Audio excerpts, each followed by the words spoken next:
Welcome to this weekly tarot reading for inner healing. Let's dive in. So, what is the soul lesson this week? Ooh, two cards wanted to come out. We got the Eight of Swords and the Five of Cups. Sometimes these are considered a little bit heavier cards, let's say, because the Eight of Swords is about feeling trapped in your own mind, kind of the mind games that we can play or those old stories that keep coming back. Maybe in this card, for example, we see this cat and it's in that suitcase, and maybe it's the old stories it's telling itself about its master's not loving it and leaving it while they go on vacation. But in the end, there only are stories that we keep repeating, and that in a way we are trapping ourselves in our own mind. And then the Five of Cups is always usually about crying over spilled milk or focusing on all the things that kind of went wrong and not seeing actually the other things that are actually going well in our life. But this card in this deck, actually, the cat is actually looking at 5 full cups and being pretty curious with that. And I think that's an important lesson maybe this week, is just to see what are those old stories that we keep saying, and also where are we focusing our attention. Are we focusing our attention on maybe the possibilities or maybe the other stories that we could be telling in our head? Because it's not about taking away or being so positive that you're not looking at the reality. It's just sometimes about changing your focus and seeing and concentrating on the things that are still going well, and maybe not focusing so much on that. So what are your weaknesses to look out for with regards to this? Okay, wow, we got Death card. So interesting. So the weakness I find is this idea of wanting to already be at the end of something, already wanting to be at the end of this lesson, or already be integrating it, and to almost be like frustrated maybe that you're still here or still learning about these things. I know that that can really come up for me. Let's say if like my old stories are coming back and I'm like, gosh, I wish I had already almost like figured it out, because the Death card, of course, is not just about death. It's about the death of something. Maybe it's the death of those ideas, or maybe it's the death of the way you used to see things only in a negative light.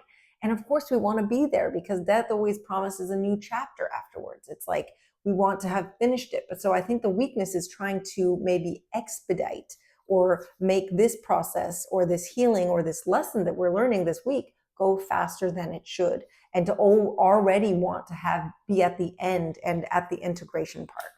So what are your strengths that you can lean into though this week? Let's have a look. Oh, interesting. We got the Father of Swords. I love that, especially with compared to this Death card, which is just the Father of Swords is somebody who is able to kind of is very mature with the swords, which is our mind and our thoughts and our our thought patterns. And I find that that's the strength, is to remember that it's actually through some of these lessons that you will become wise and you will learn from them. And so instead of trying to rush past them, to remember that the fruits and everything that you're going to get from those lessons once you go through them. And so instead of trying to rush through them, have that kind of strength to know, not the strength, but the wisdom to know that you're going to be benefiting from them. Again, all these lessons that you're going through are happening for you and not to you. And when you kind of feel that way, you stop rushing through them. You try not to rush towards the end result already, and know that actually the fruits and everything that's going to grow from those lessons takes a bit of time, but also it can't just be rushed. You can't pull up the carrots when you just planted them. You need to give it time. So what is the message of love from your higher selves or your guides? Let's have a look. Ooh, 2 cards wanted to come out for that one. We got the Star and the Ten of Wands. And it's really funny. I find that those 2 cards actually kind of look very similar. Like the cats are in the same position.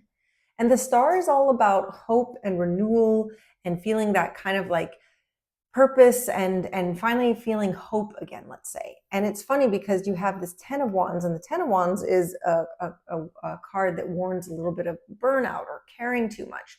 And I feel like the message of love is just to be careful that you're kind of on a razor edge where it could go both ways.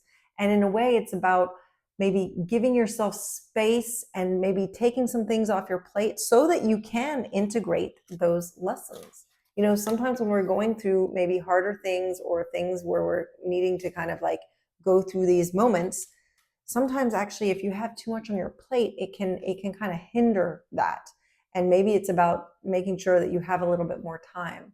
And also just remembering that, again, like the Ten of Wands, it can be a heavy emotion to go through, but maybe it's through that that then you get to the Star, which is one of the wonderful cards in the deck.